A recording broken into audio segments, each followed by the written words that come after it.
महामती श्री प्राणनाथ जी की जीवन बीतक।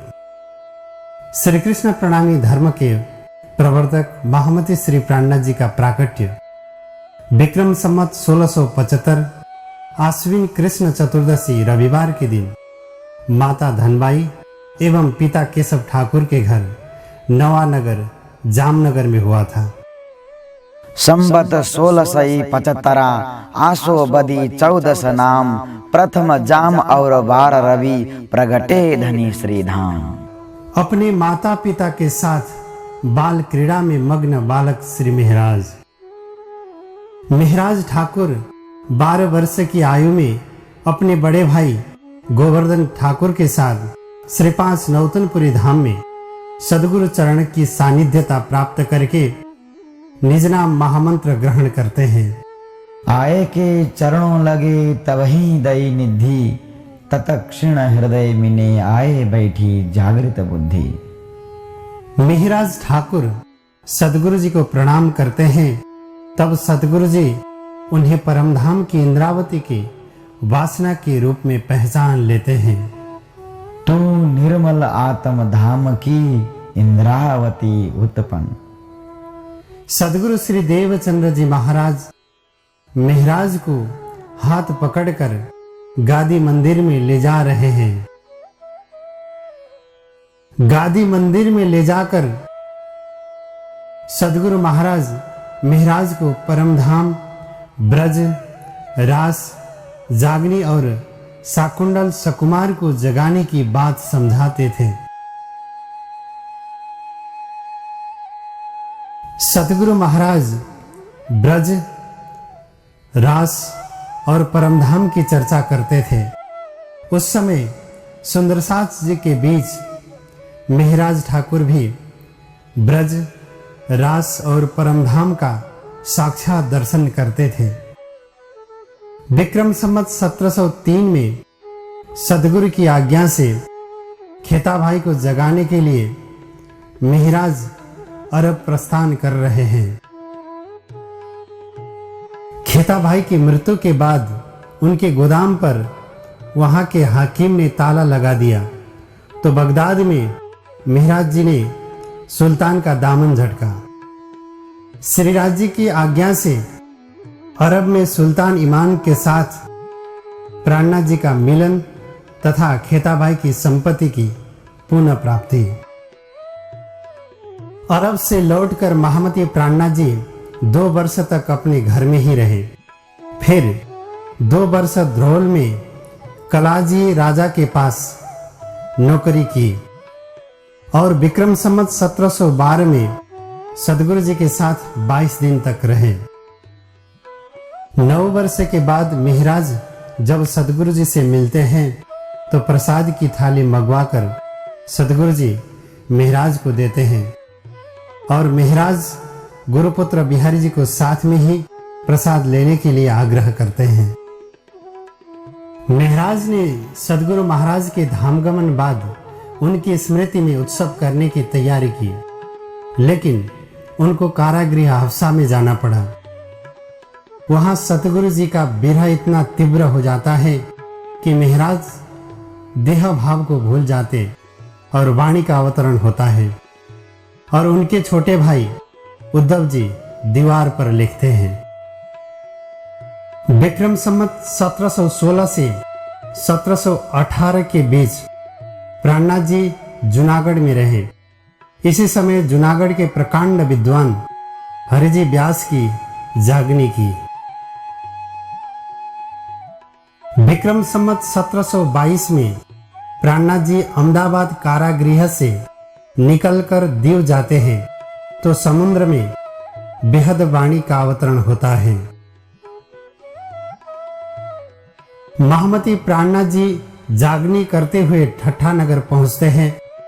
तब वहां के कबीर संप्रदाय के साधु चिंतामणि जी भी श्री जी की चर्चा सुनकर शिष्यत्व धारण करते हैं। महामती श्री प्राणनाथ जी ठट्ठा नगर से लाठी एवं मस्कत बंदर पहुंचते हैं।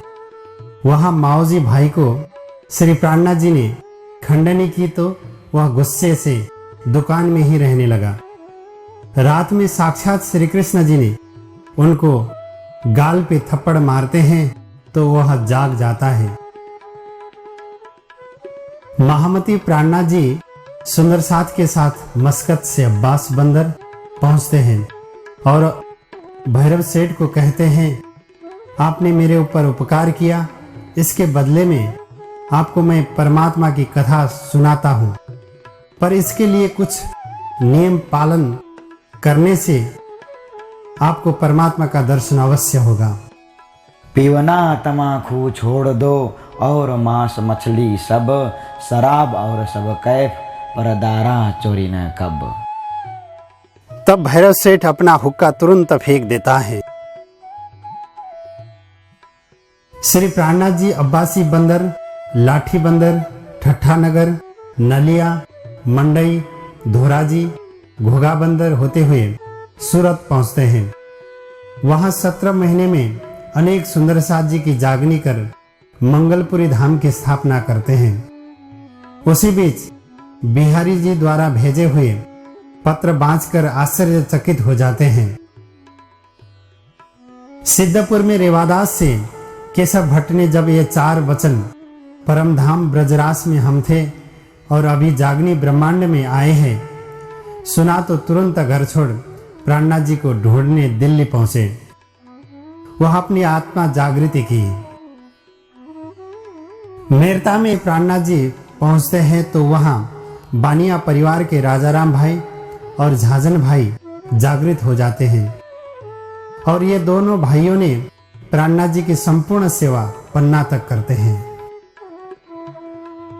मेरता में एक दिन टहलते हुए मस्जिद के सामने से कहीं जा रहे थे तो उसी समय मीनार से एक मुल्ला बांग पुकारने लगा, ला इल्ला करके। तो प्राणनाथ जी समझ जाते हैं कि कुरान में भी क्षर अक्षर अक्षरातीत की बात है। विक्रम संवत 1735 में हरिद्वार के कुंभ मेले में महामती श्री प्राणनाथ जी सुंदरसाथ के साथ पहुंचे। वहां रामानुज, निमानुज, विष्णुश्याम, माधवाचार्य, 10 नाम सन्यासी, वैशेषिक, सांख्य, मीमांसा, वेदांत आदि संप्रदाय के आचार्य से शास्त्रार्थ में विजय प्राप्त कर निजानंद संप्रदाय की पद्धति बताई तो सभी ने प्राणनाथ जी को विजयाभिनंदन निष्कलंक बुद्धावतार के रूप में स्वीकार करके उनकी आरती की। भाई नहीं रे नवखंडो आरती, श्री विजयाभिनंद बुद्ध जी की आरती, प्रेम मगन होए उतारती, सखी आप पिया परवारती, भाई नहीं रे नवखंडो आरती। दिल्ली में प्राणनाथ जी औरंगजेब तक संदेश पहुंचाने के लिए उसके नजदीक के प्रमुख 5 व्यक्तियों को पत्र तैयार करते हैं।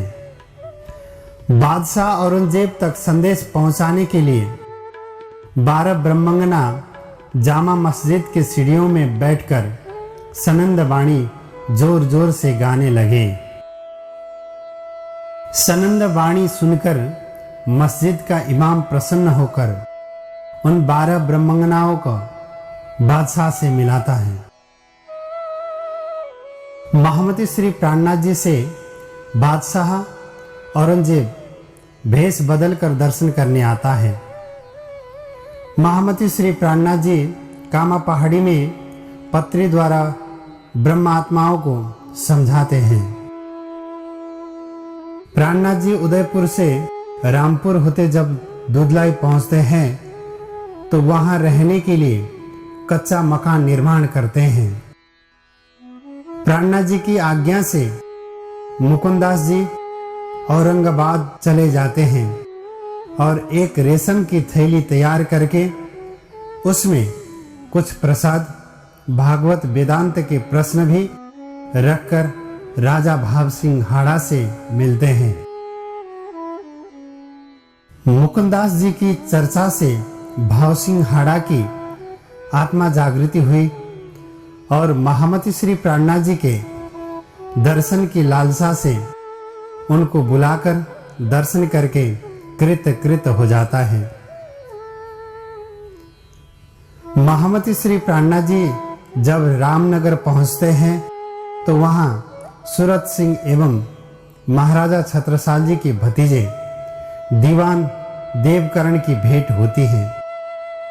दीवान देवकरण महामती श्री प्राणनाथ जी की चर्चा से प्रभावित होकर कहने लगे कि मैं यह संदेश महाराजा छत्रसाल को भी पहुंचाऊंगा।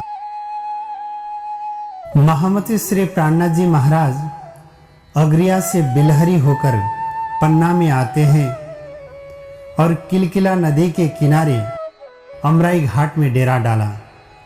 प्यासे सैकड़ों सुंदरसात पानी पीना चाहते थे तो गांव के गौड़ लोगों ने कहा कि यह पानी विषाक्त है, पीने योग्य नहीं है।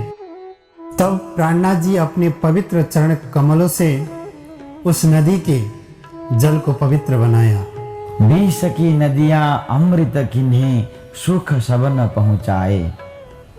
चारों तरफ उस समय औरंगजेब का भय था, इसलिए छत्रसाल जी श्री प्राणनाथ जी से मिल नहीं सकते थे। तो श्री प्राणनाथ जी खुद मऊ में तिदुनी दरवाजा जाकर रहने लगे।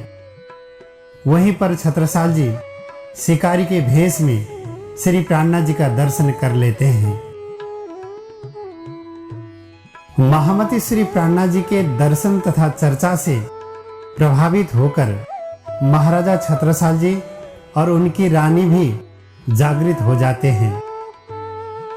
महाराजा छत्रसाल जी महामती प्राणनाथ जी को चोपड़ा स्थित हवेली में पधरावनी करते हैं तो मजली रानी साड़ी बिछाकर पावड़ा करती हैं। तो छत्रसाल जी उसे हटाकर अपनी पगड़ी उतारकर पावड़ा बिछाते हैं और सिंहासन में बैठाते हैं। सिंहासन में बैठाकर महाराजा छत्रसाल जी रानियों के साथ प्राणनाथ जी की आरती करते हैं। पूर्ण ब्रह्म ब्रह्म से न्यारे आनंद अखंड अपारे शिव सनकादि आदि इंचित शेषन पावत पारे। महामती श्री प्राणनाथ जी को विचार आया कि कोई मंदिर स्थापना कर उसी में निवास करूं। इसलिए विक्रम संवत 1740 में पद्मावतीपुरी धाम की स्थापना कर वहीं पर रहने लगे। विजयादशमी के दिन महाराजा छत्रसाल जी दिग्विजय करने के लिए निकल पड़ते हैं तो महामती प्राणनाथ जी खिजड़ा मंदिर में महाराजा छत्रसाल को जलपुकार नामक तलवार भेंट करके आशीर्वाद देते हैं। छत्ता तेरे राज में धक धक धरती होए, जित जित घोड़ा पग धरे तित तित फते होए।